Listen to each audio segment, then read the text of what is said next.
Assalamualaikum warahmatullahi wabarakatuh. Halo, jumpa lagi dengan saya, Miss Intan. Nah, di video kali ini kita akan bahas materi baru tentang Decision Making Theory. Betapa banyak dalam hidup kita keputusan yang harus dibuat, dan betapa banyak pula masalah yang harus kita hadapi dalam hidup ini. Sadar ataupun tidak, segalanya harus kita jalani, dan akhirnya menjadi rutinitas sehari-hari kita. Hanya saja, kadangkala, banyak di antara kita yang tak berani menanggung resiko untuk mengambil sebuah keputusan, sehingga akhirnya banyak sekali keputusan dari kita yang menggantung sampai saat ini. Dalam keseharian diri kita, seringkali dihadapkan dalam berbagai masalah yang memerlukan keputusan dalam pemecahannya. Dan ini adalah suatu kesempatan. Kesempatan kita melatih kemampuan memecahkan masalah dan keberanian mengambil keputusan yang merupakan modal baik untuk menghadapi segala persoalan kehidupan kita. Seringkali kita juga minta bantuan orang lain dalam memilih keputusan. Kita namakan sebagai group decision making. Sebagai ilustrasi, Hovi, seorang mahasiswa yang juga merupakan anak kos ya. Biasa kalau anak kos itu kan bingung ya mau makan apa gitu ya. Nah, Hovi ini sudah bingung untuk memilih menu buka puasa nanti sore itu apa gitu. Nah, kebetulan di kamar kos Hovi ini ada 4 bungkus Indomie. Ya, masing-masing beda nih rasanya. Yang pertama ada rasa cakalang, kemudian ada Indomie goreng rasa cakalang, kemudian ada soto Banjar, dan ada soto Medan. Nah, Hovi nih saking bingungnya sampai nanya ke temen sebelah kamar kosnya, kira-kira yang enak tuh nanti sore tuh buka puasa pakai Indomie rasa apa ya, seperti itu. Nah, temennya memberikan saran, kalau panas-panas seperti ini, kayaknya enaknya jangan yang kuah-kuah deh, yang goreng-goreng aja, kayak gitu. Jadi, akhirnya Hovi bisa saja memilih Indomie goreng, atau bahkan memiliki preferensi diri sendiri. Pengen tetap soto Medan, karena mungkin kangen dengan kampung halamannya di Medan, seperti itu. Nah, itu adalah sekelumit keribetan kita dalam memilih makanan. Ya, itu baru hal yang sepele ya, belum hal yang lain. Dari ilustrasi tadi, kita bisa membuat definisi ya, bahwa pengambilan keputusan adalah sebuah proses menentukan sebuah pilihan dari berbagai alternatif pilihan yang tersedia. Ya, seseorang terkadang dihadapkan pada satu keadaan di mana ia harus menentukan pilihan atau keputusan dari berbagai alternatif yang ada. Nah, proses ini terkadang amatlah rumit, karena biasanya berdampak pada dirinya sendiri dan juga pada lingkungan sekitarnya.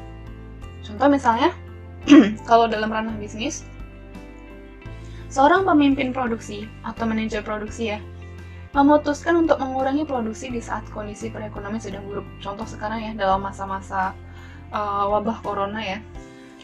Dan juga ada ilustrasi yang lain, contoh misalnya, seorang jenderal memutuskan untuk melakukan serangan mendadak ya. Serangan mendadak karena tahu bahwa musuh sedang tidak siap atau bahkan tidak siaga. Nah, masih banyak contoh-contoh yang lain yang terkait dengan pengambilan keputusan dalam kehidupan. Dari contoh yang tadi saya sebutkan tadi, manajer produksi dan jenderal tadi ya, ada alternatif di sini. Jadi ada alternatif, ada pilihan. Misalnya contohnya tadi, manajer produksi. Manajer produksi ini dihadapkan pada dua pilihan, antara menaikkan jumlah produksi atau tidak. Ya, sama halnya dengan yang jenderal tadi. Jenderal tadi itu dihadapkan pada dua pilihan, mau melakukan serangan mendadak atau tidak, seperti itu. Minimal dalam proses pengambilan keputusan ini ada dua alternatif. Walaupun dalam prakteknya terdapat lebih dari 2 mungkin ya, bahkan 3, 5 seperti itu, yang harus diambil oleh pengambil keputusan tersebut. Di mana biasanya nantinya pengambilan keputusan ini harus memilih salah satu pilihan berdasarkan pertimbangan atau kriteria tertentu. Pada dasarnya, situasi nyata yang dihadapi oleh setiap orang dalam pengambilan keputusan itu adalah situasi di antara dua sisi ekstrim. Kenapa saya katakan ekstrim? Karena saling berkebalikan atau saling berlawanan. Jadi yang pertama ada sisi di mana kondisi serba pasti, atau dikatakan informasi tersedia dan 100% benar, dengan keadaan di mana informasi tidak tersedia, ya, atau serba tidak pasti. Itu dua sisi ekstrim tadi. Nah, di antara dua sisi ekstrim tadi, itu ada kondisi atau keadaan dikatakan sebagai kondisi beresiko. Kenapa? Karena informasi tersedia, namun belum tentu 100% benar. Sehingga nantinya hasil keputusan selalu mengandung resiko antara berujung ke kegagalan atau berujung ke keberhasilan. Oleh karenanya kita perlu nih mempelajari bagaimana cara mengambil keputusan secara rasional. Nah, pembuatan keputusan adalah sebuah proses yang tidak terlepas dari penyelesaian sebuah masalah. Ketika sebuah masalah muncul, maka kita harus cepat dan tepat untuk mengambil penyelesaiannya. Ketika informasi tidak sempurna atau belum tentu 100% benar, maka pembuat keputusan akan dihadapkan pada lebih dari satu alternatif penyelesaian yang memiliki tingkat kemungkinan yang berbeda. Oleh karena itu, sebuah proses penyelesaian masalah dan pembuatan keputusan yang rasional akan mengikuti prosedur sebagai berikut. Yang pertama adalah tetapkan masalahnya dan faktor-faktor yang mempengaruhinya. Yang kedua, konstruksikan kriteria keputusan dan tujuan. Yang ketiga, rumuskan hubungan antara tujuan dan variabel-variabel yang ada. Kemudian yang keempat adalah identification atau identifikasi dan evaluasi alternatif yang ada. Yang kelima, pilih alternatif terbaik. Yang keenam, baru melaksanakan keputusan. Nah, untuk mempelajari bagaimana cara mengambil keputusan dengan tepat, gitu, kita perlu mempelajari teorinya. Jadi teori pengambilan keputusan adalah pendekatan analitik untuk memilih alternatif yang terbaik atau cara terbaik untuk bertindak. Nah, teori ini biasanya digunakan secara luas, bukan saja di dalam manajemen produksi dan operasional, seperti analisis produk baru, tetapi juga digunakan untuk analisis apa saja yang berkaitan dengan pengambilan keputusan manajerial. Kalian juga akan mendapatkan beberapa materi tentang teori pengambilan keputusan di mata kuliah lainnya. Nah, dalam pengambilan keputusan, kita selalu dihadapkan pada 4 kondisi atau 4 keadaan. Yang pertama adalah pengambilan keputusan di bawah kondisi atau keadaan kepastian. Yang kedua, pengambilan keputusan di bawah kondisi resiko. Kemudian yang ketiga, pengambilan keputusan di bawah kondisi ketidakpastian. Yang keempat, pengambilan keputusan dengan kondisi hierarki. Apa itu pengambilan keputusan di bawah kondisi kepastian? Dalam hal ini, pengambilan keputusan mengetahui dengan pasti konsekuensi atau hasil dari setiap alternatif keputusan yang dipilih. Sedangkan untuk pengambilan keputusan di bawah ketidakpastian, itu pengambil keputusan tidak mengetahui probabilitas kejadian yang akan terjadi untuk tiap alternatifnya atau untuk tiap pilihannya. Sedangkan yang ketiga, pengambilan keputusan di bawah kondisi berisiko. Di sini, pengambil keputusan mengetahui kemungkinan atau probabilitas akan terjadinya suatu kejadian atau konsekuensi dari setiap pilihannya. Sedangkan pengambilan keputusan dengan hierarki di sini didasarkan atas prioritas, di mana penyusunan prioritas itu memuat 3 prinsip. Yang pertama, prinsip menyusun hierarki atau hierarki jenjang seperti itu ya. Kemudian yang kedua ada prinsip menetapkan prioritasnya. Kemudian yang ketiga adalah prinsip konsistensi logika. Dalam video ini kita hanya akan membahas mengenai 3 kondisi, yakni adalah kondisi kepastian, kemudian ada kondisi ketidakpastian, dan juga ada kondisi yang berisiko. Untuk yang kondisi hierarki akan kalian pelajari bisa di dalam mata kuliah manajemen operasional. Nah, kita mulai masuk ya yang pertama, yakni adalah kondisi di mana pengambilan keputusan dalam kondisi pasti atau keadaan pasti. Pada lingkungan yang serba pasti, manajemen memiliki informasi dengan tingkat kebenaran 100%, sehingga keadaan yang dihadapi juga menjadi pasti dan hanya ada satu hasil untuk setiap alternatif keputusannya. Karena situasi yang akan dihadapi serba pasti, maka hanya ada satu situasi yang akan dihadapi. Dalam hal ini, pembuat keputusan bisa mengendalikan nilai keputusan dengan cara memilih alternatif keputusan yang tersedia tanpa harus merasa khawatir bahwa hasil keputusan itu tidak akan seperti yang diharapkan. Di dalam slide ini juga disajikan tentang tabel pengambilan keputusan ya, tabel keputusan. Di sini ada kolom alternatif keputusan dimensikan K1, K2 hingga KM. Artinya keputusan 1, keputusan 2, dan keputusan M. Dan juga ini ada kolom satunya lagi adalah keadaan yang dihadapi, atau saya katakan sebagai state of nature. Dengan simbolnya adalah S, state of nature. Nah, selanjutnya ini ada H. H ini adalah nilai keputusan. Nilai keputusan ketika misalnya kita mengambil alternatif tertentu pada kondisi yang dihadapi ini, seperti itu. Oke, kita masuk ke contoh ya. Contoh pengambilan keputusan dalam keadaan pasti. Aldi adalah seorang mahasiswa yang memiliki anggaran rutin per minggunya dan dituangkan ke dalam fungsi matematik berikut. AR sama dengan 7.000 X1 ditambah dengan 15.000 X2 tambah dengan 25.000 X3 dan ditambah dengan 35.000 X4. Ini dalam rupiah ya. Nah, di mana AR itu adalah anggaran rutin per minggu, X1 adalah pembelian bensin sepeda motornya dalam liter, kemudian X2 adalah frekuensi pembelian makan per minggu, kemudian X3 adalah frekuensi pembelian pulsa per minggu, yang X4 adalah frekuensi pembelian film per minggu. Dalam hal ini, Aldi dapat mengendalikan anggaran rutinnya dengan cara mengendalikan XI. Hasil putusannya, yaitu berapa besar anggaran rutinnya, sangat bergantung pada alternatif yang terpilihnya, yaitu kombinasi nilai XI. Pilihan kombinasi ini akan menghasilkan nilai AR tertentu yang bisa diduga sebelumnya secara pasti.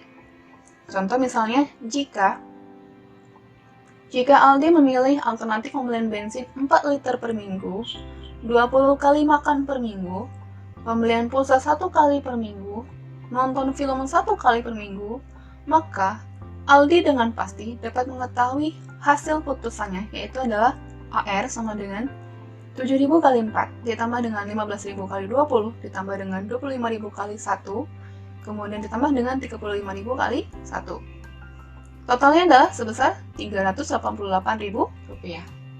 Jadi untuk contoh pengambilan keputusan dalam keadaan pasti sudah bisa dipahami ya dengan mudah.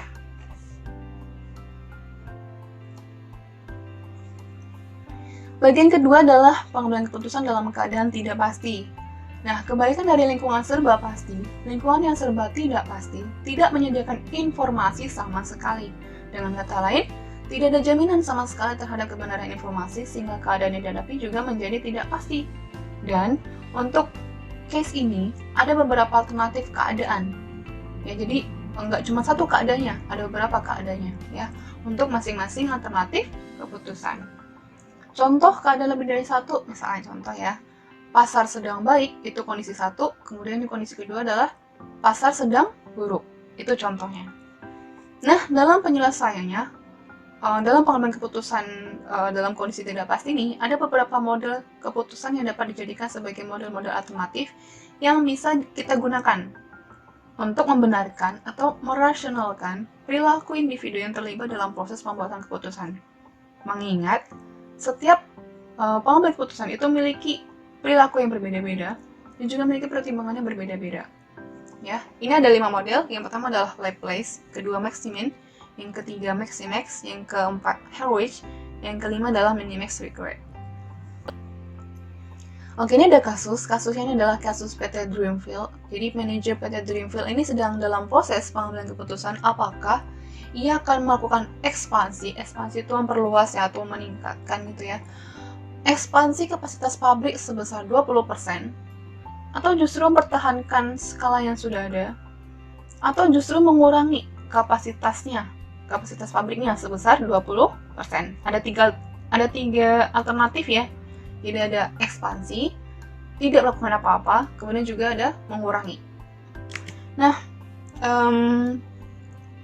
hasil analisa terhadap kemungkinan hasil yang akan didapatkan PT Dreamfield pada masing-masing situasi bisnis atau kondisi atau state of nature adalah sebagai berikut.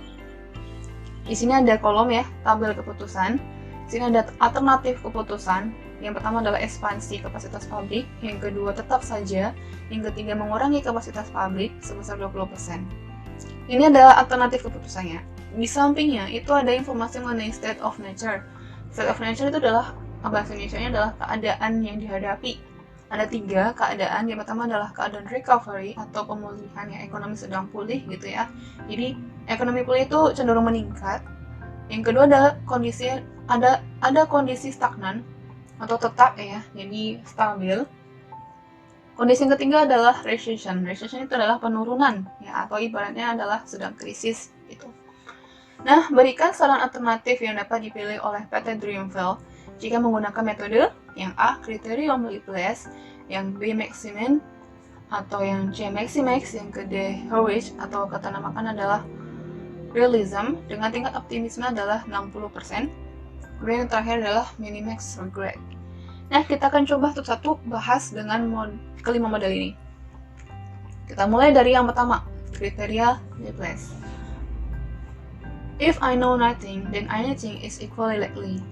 Jadi, kalau kita nggak tahu nih, maka kita anggap semuanya adalah sama. Itu adalah arti dari bahasa Inggris tadi. Nah, Laplace, nama orang ya, menginterpretasikan kondisi ketidakpastian sebagai setara dengan menganggap bahwa seluruh kejadian atau keadaan memiliki kesempatan yang sama untuk terjadi, atau kita namakan sebagai equal likelihood.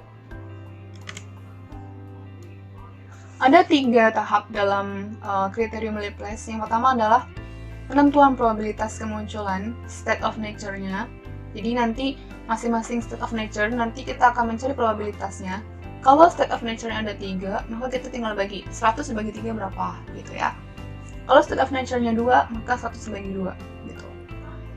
Tahap kedua, kita menentukan nilai harapan atau expected value masing-masing alternatif keputusan ya. Dengan cara rumusnya ini ada ya, tinggal dikalikan aja probabilitas dengan nilai keputusannya. Kemudian tahap ketiga adalah pemilihan alternatif keputusan terbaik. Nah, di antara expected value yang sudah kita hitung, mana yang terbaik. Nah, pilihan dapat berubah antara expected value yang maksimum atau yang minimum, tergantung dari nilai yang dinyatakan dalam nilai keputusan atau HIJ-nya.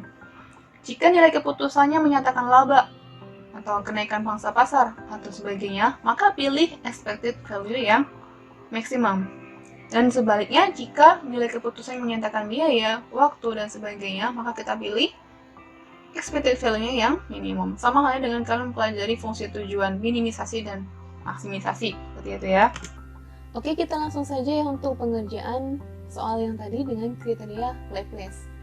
Dalam menggunakan model Laplace ini, kita akan menambahkan 2 informasi. Yang pertama adalah probabilitas, kita taruh di paling bawah ya dari tabel keputusan. Kemudian juga kita tambahkan kolom, yakni adalah kolom expected value. Oke, kita akan cari ya terlebih dahulu. Ada yang pertama, tahap pertama kita akan menentukan probabilitas. Probabilitas dalam setiap kondisi menurut model Laplace ini adalah sama ya. Jadi kita akan membagi 100% dibagi dengan jumlah kondisi. Jumlah kondisi dalam kasus ini adalah sebanyak 3. Maka kita akan bagikan 100% dibagi dengan 3 sama dengan 33,33% atau 1/3. Kita akan tuliskan di masing-masing kondisi seperti berikut.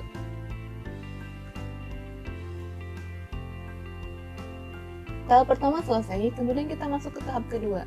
Tahap kedua adalah kita tentukan expected value dengan cara mengkalikan probabilitas masing-masing kondisi dengan nilai keputusan yang ada di masing-masing alternatif.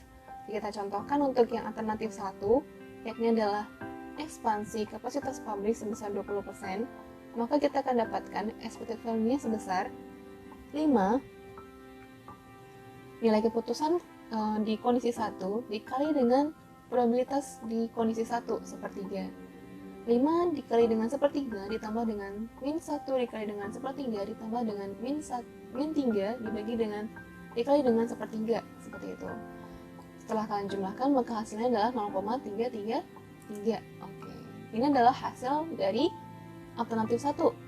Kalian lakukan hal yang sama untuk mendapatkan expected value alternatif kedua dan alternatif ketiga. Alternatif kedua, kalian akan dapatkan expected value adalah sebesar 1,833. Kemudian yang alternatif ketiga, kalian akan dapatkan sebesar 1,25. Nah, kemudian di tahap ketiga, kita akan memilih alternatif terbaik. Karena ini adalah fungsinya tujuannya adalah maksimisasi, maka kita akan cari expected value yang tertinggi. Di sini, dalam hal ini, yang paling tinggi adalah yang keputusan kedua atau alternatif yang kedua, yang bernilai expected value adalah sebesar 1,833. Jangan lupa kita berikan kesimpulan, dengan menggunakan model kriteria Laplace, keputusan tidak melakukan ekspansi ataupun mengurangi kapasitas pabrik sebesar 20% adalah keputusan yang lebih menguntungkan bagi PT Greenfield. Itu adalah penjelasan untuk model kasus ini dengan menggunakan model Laplace. Oke, yang kedua kita akan coba bahas kasus tadi dengan model kriteria Maximin. Proses pembuatan keputusan yang mengacu pada kriteria Maximin adalah cukup konservatif. Dalam proses ini, pembuat keputusan akan memandang kemungkinan keadaan yang akan terjadi adalah yang buruk. Oleh karena itu, pembuat keputusan akan selalu memilih kemungkinan keadaan yang memiliki nilai keputusan minimum dan kemudian secara rasional memilih alternatif keputusan yang menghasilkan nilai keputusan yang maksimum. Bagaimana cara pengerjaannya? Yang pertama, kita tambahkan terlebih dahulu informasi, yakni adalah informasi kolom Maximin. Atau kita namakan sebagai kolom terburuk ya, di paling kanan dari tabel keputusan seperti berikut. Nah, kemudian tahap pertama kita akan pilih kemungkinan keadaan terburuk di masing-masing alternatifnya. Contoh alternatif yang pertama, ekspansi, mana yang paling buruk keadaannya? Yakni adalah keadaan ketiga, di mana nilainya adalah min 3. Kita tulis di sini. Kita cari seperti halnya dengan yang alternatif 1 pada alternatif kedua dan alternatif ketiga. Alternatif kedua tetap saja mana yang paling kecil nilainya, yakni adalah setengah. Oke, kita tulis di sini. Kemudian yang alternatif ketiga, mana yang paling kecil? 0,75. Maka kita tulis di kolom yang terburuk ini. Oke, kemudian yang tahap kedua, kita akan lakukan pemilihan alternatif keputusan yang paling menguntungkan dari seluruh kemungkinan terburuk yang telah dipilih. Jadi di antara ini, mana yang paling besar? Atau mana yang paling menguntungkan, gitu ya. Jadi di sini karena ini adalah nilai yang tujuannya maksimisasi, maka yang paling menguntungkan adalah yang paling besar. Yang paling besar adalah 0,75 atau alternatif ketiga. Jangan lupa kita buat kesimpulan. Dengan menggunakan model kriteria Maximin, keputusan melakukan pengurangan kapasitas pabrik sebesar 20% adalah keputusan yang paling menguntungkan bagi PT Greenfield. Oke, itu adalah untuk pembahasan yang metode kedua atau model kedua, yang adalah Maximin. Bagaimana dengan yang ketiga atau kriteria Maximax? Berlawanan dengan Maximin, kriteria Maximax itu memandang masa depan secara optimis, sehingga kemungkinan keadaan yang akan dihadapi selalu dipandang cerah, menguntungkan atau yang paling baik. Dengan demikian, kriteria ini akan memilih alternatif keadaan yang memiliki nilai keputusan atau tinggi atau yang maksimum. Seperti itu. Nah, kemudian selanjutnya, rasionalitas di dalam proses pembuatan keputusan itu akan tercermin di dalam pemilihan alternatif keputusan yang memiliki nilai tertinggi atau maksimum pada alternatif keadaan yang terbaik atau maksimum yang telah dipilih. Oke, kita langsung saja. Sama halnya dengan yang Maximin, kita akan menambahkan satu informasi kolom lagi, yakni adalah kolom terbaik atau kolom maksimum. Oke, di antara ini, tahap pertama kita akan melakukan pemilihan keadaan yang terbaik atau keadaan yang maksimum dari masing-masing alternatif. Alternatif yang pertama, ekspansi. Mana yang paling besar? 5, min 1 atau min 3? Of course, yang 5 ya. Oke. Di kondisi 1 yang terbaik. Kemudian yang tetap saja alternatif kedua, mana yang paling besar? 3, 2 atau setengah? 3. Oke. Kemudian yang ketiga, alternatif ketiga, yakni adalah mengurangi kapasitas pabrik. Mana yang paling besar nilai keputusannya? 2, 1 atau 0,75, dimana adalah 2. Oke. Nah, ketika kita sudah melakukan tahap 1, kita lakukan tahap kedua, yakni adalah memilih alternatif keputusan yang paling menguntungkan pada kemungkinan keadaan terbaik yang telah dipilih.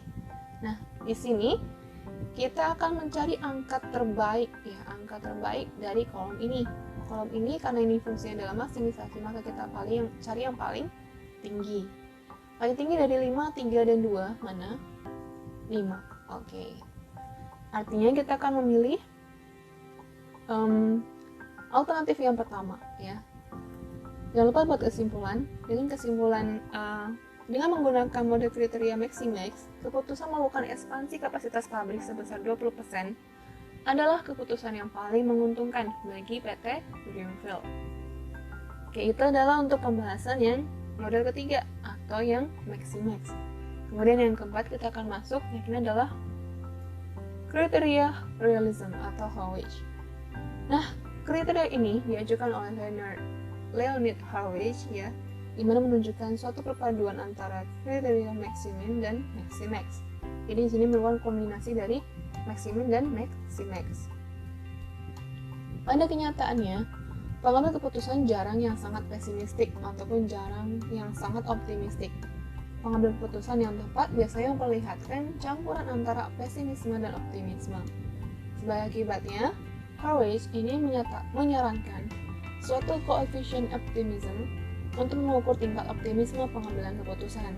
Ya, pada kriteria ini digunakan koefisien optimis yang disimbolkan dengan alpha, yaitu skala untuk mengukur tingkat optimisme dari pengambilan keputusan. Bagaimana cara menentukannya? Kita akan mencari yang terbaik atau tertinggi bila dari UR. Apa tuh UR? UR adalah ukuran realism. Realism ini adalah dihasilkan dari hasil maksimum dikali dengan koefisien optimisme ditambah dengan hasil minimum dikali dengan 1 dikurangi dengan koefisien optimisme, begitu. Oke, kita akan coba langsung bahas dengan kasus tadi dengan menggunakan model Harvey ini. Oke, kita langsung saja untuk menyelesaikan kasus tadi dengan menggunakan kriteria Harvey. Nah, dalam kriteria Harvey ini nantinya kita akan menambahkan kolom ya. Kolom ini adalah kolom UR. UR itu adalah ukuran realism tadi ya, sudah kita pelajari rumusnya. Dan di sini kita akan menyederhanakan tabel dengan cara mengeliminasi state of nature dari masing-masing alternatif. Di sini kita hanya akan menggunakan kondisi yang paling optimis dan yang paling pesimis ya. Yang tengah-tengah kita tidak perlu gunakan gitu. Contoh untuk yang ekspansi itu yang paling optimismenya adalah 5, ya kan? Di antara 5, min 1 dan min 3 adalah yang paling optimis adalah 5. Maka kita tulis ini adalah 5 ya. Kalian kalikan dengan koefisien optimisme sebesar 0,6 atau 60%, maka kalian akan dapatkan sebesar 3 begitu. Kemudian kita lakukan yang kedua. Alternatif yang kedua, mana yang paling besar? Yang paling optimis? 3, 2 atau setengah? 3 ya, yang paling besar adalah yang 3. Maka kita kalikan dengan koefisien 60% atau 0,6, maka kita dapatkan 1,8.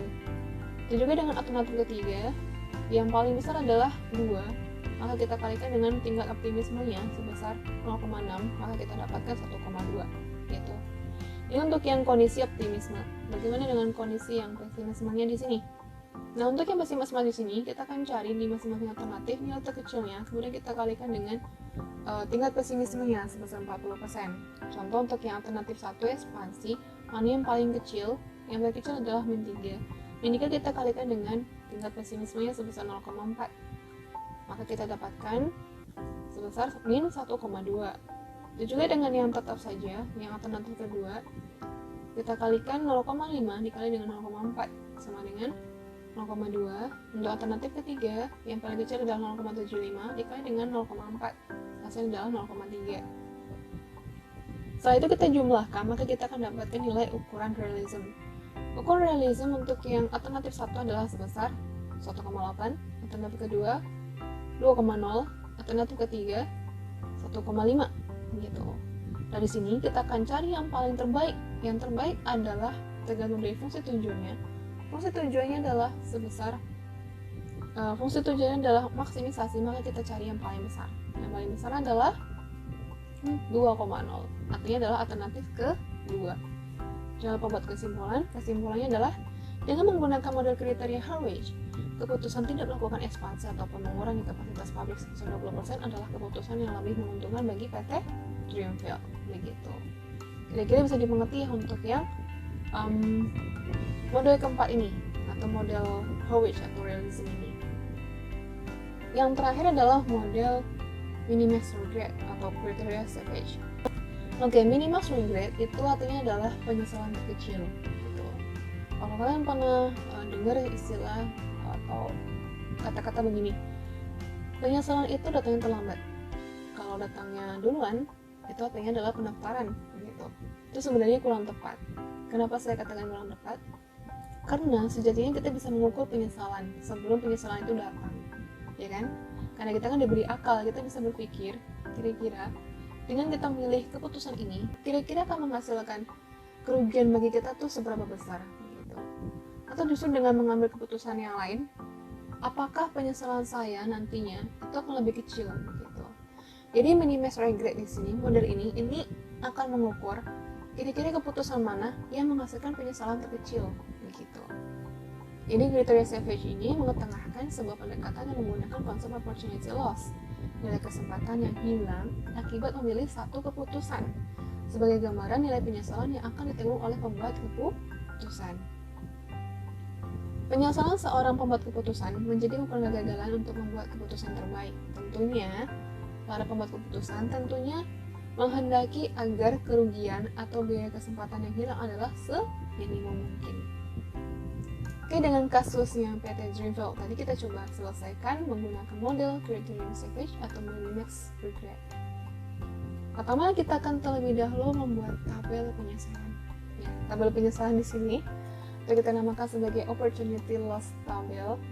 Ini kita tentukan ya di masing-masing angkanya ini, di masing-masing kondisi gitu ya, berapa nilai penyesalannya gitu. Nah, kita coba yang pertama ya, untuk kondisi pertama, kondisi S1 itu kan ada 5, 3, dan 2. Kira-kira mana yang paling besar? Yang paling besar adalah 5. Nah, kemudian kita akan cari ya selisih atau selisih dari angka 5 tadi dikurangi dengan angka masing-masing nilai keputusan ini di masing-masing alternatifnya. Contoh ya, jadi kan 5 ya yang paling besar. 5 dikurangi 5 di alternatif 1, maka nilainya adalah sebesar 0. Kemudian yang alternatif kedua, 5 dikurangi dengan 3. Oke, maka hasilnya adalah 2. Kemudian alternatif ketiga, 5 dikurangi 2 sama dengan 3. Nah, ini adalah tabel penyesalan untuk yang kondisi 1. Bagaimana dengan kondisi kedua dan kondisi ketiga? Kondisi kedua itu yang paling besar adalah 2, maka kita akan kurangi 2 dikurangi dengan min 1, maka sebesar 3. Kemudian alternatif kedua, 2 dikurangi 2 adalah 0. Alternatif ketiga, 2 dikurangi 1 adalah 1. Oke. Kemudian alternatif ketiga juga sama ya, yang paling besar adalah yang 0,75, maka kita kurangi 0,75 dengan angka-angka ini. 0,75 dikurangi dengan min 3 untuk alternatif 1 itu adalah sebesar 3,75. Kemudian yang alternatif kedua, 0,75 dikurangi 0,5 sebesar 0,25. Kemudian yang selanjutnya alternatif ketiga, 0,75 dikurangi 0,75 sebesar 0. Oke. Saya akan coba jelaskan untuk yang arti dari tabel opportunity loss ini ya. Artinya gini, jika nanti yang terjadi di masa depan adalah kondisi recovery atau kondisi yang pertama ini, dan kebetulan kita mengambil alternatif pilihan keputusan kita adalah yang tetap saja, maka kita akan mendapatkan kerugian sebesar 2 miliar gitu. Atau kita kehilangan kesempatan untuk mendapatkan uang sebesar 2 miliar gitu. Dan juga dengan ketika kita mengambil keputusan dalam keputusan ketiga, maka kita akan kehilangan kesempatan untuk mendapatkan uang sebesar 3 miliar gitu. Namun ketika kita mengambil yang alternatif pertama, maka kita tidak mendapatkan kerugian apapun ya gitu. Oke, itu adalah arti dari masing-masing angka dalam tabel opportunity loss ini. Kemudian kita akan tentukan ya, di tahap terakhir ini kita akan tentukan nilai opportunity loss yang terbesar dari masing-masing alternatifnya. Oke, contoh alternatif yang pertama, mana yang terbesar? Penyesalan terbesar adalah yang 3,75. Kita tuliskan di sini. Kemudian yang kedua, yang terbesar adalah 2. Yang ketiga yang terbesar adalah angka 3. Oke. Kemudian tahap ketiga, pilih alternatif keputusan yang memiliki nilai maksimum regret terkecil. Dari kolom ini, mana yang terkecil? Yang terkecil adalah angka 2. Jadi ini adalah yang alternatif kedua. Oke, oleh itu kita lingkari dan jangan lupa untuk buat kesimpulan. Dengan menggunakan model Criterion Savage atau Minimax Regret, keputusan tidak melakukan ekspansi ataupun mengurangi kapasitas pabrik sebesar 20% adalah keputusan yang lebih menguntungkan bagi PT Triangle. Nah, ini adalah pembahasan untuk yang pengambilan keputusan dalam kondisi ketidakpastian. Kita akan lanjut untuk yang bagian ketiga, yaitu adalah pengambilan keputusan dalam keadaan berisiko. Risiko sebuah putusan ditentukan oleh informasi yang tersedia. Semakin tinggi kebenaran informasi, maka semakin rendah risiko yang akan ditanggung oleh pembuat keputusan. Demikian pula dengan sebaliknya. Berbeda dengan pembuatan keputusan dalam kondisi tidak pasti, di mana informasi sama sekali tidak diketahui ya, sehingga risiko sebuah putusan tidak juga bisa diketahui. Pembuatan keputusan dalam kondisi berisiko itu menghadapi kondisi-kondisi yang bisa diketahui kemungkinan kemunculannya, karena informasi telah tersedia. Nah, informasi ini bisa membimbing kita untuk mengetahui probabilitas kemunculan masing-masing kondisinya. Gitu. Oke, kita akan coba bahas untuk yang kasus yang tadi sama. Namun di sini akan saya tambahkan informasi yang diketahui. Yang ini adalah informasi kemungkinan terjadinya keadaan recovery, stagnan, dan recession. Biasanya didapatkan dari perhitungan subjektif juga bisa, namun alangkah baiknya agar lebih valid didapatkan dari informasi berdasarkan analisis ekonomi yang dilakukan oleh pihak lain, contoh mungkin Bank Indonesia, atau mungkin lembaga ekonomi yang lainnya, atau seperti Badan Pusat Statistik seperti itu. Nah, di sini saya tambahkan informasi di mana probabilitas kemungkinan terjadinya recovery, keadaan yang recovery itu adalah sebesar 20%. Kemudian kita masukkan yang kondisi kedua, yakni adalah kita memakan 50%, sedangkan kondisi ketiga adalah sisanya, yakni adalah 30%. Nah, ini adalah informasi yang kita tambahkan terkait dengan situasi masing-masing. Dan tahap kedua, kita akan lakukan penghitungan expected value di masing-masing alternatifnya.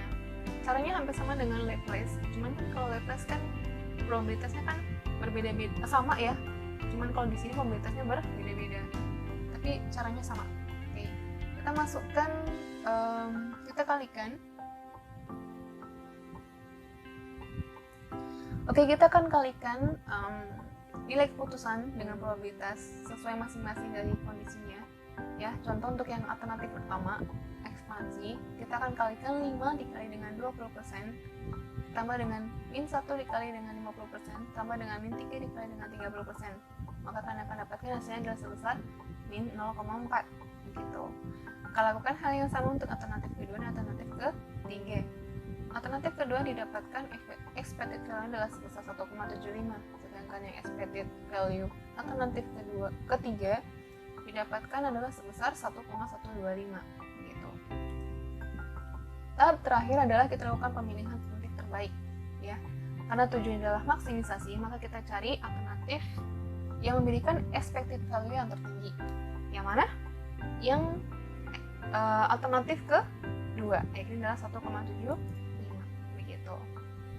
Dan jangan lupa berikan kesimpulan, dalam kondisi berisiko dengan kemungkinan terjadinya recovery 20%, stagnan 50%, dan recession 30%, maka keputusan tidak melakukan ekspansi ataupun mengurangi kapasitas pabrik sebesar 20% adalah keputusan yang lebih menguntungkan bagi PT Triangle. Nah, begitulah untuk pembahasan pengambilan keputusan dalam keadaan berisiko. Dan itu adalah akhir dari materi hari ini. Saya ucapkan terima kasih banyak sudah menyimaknya dan mempelajarinya.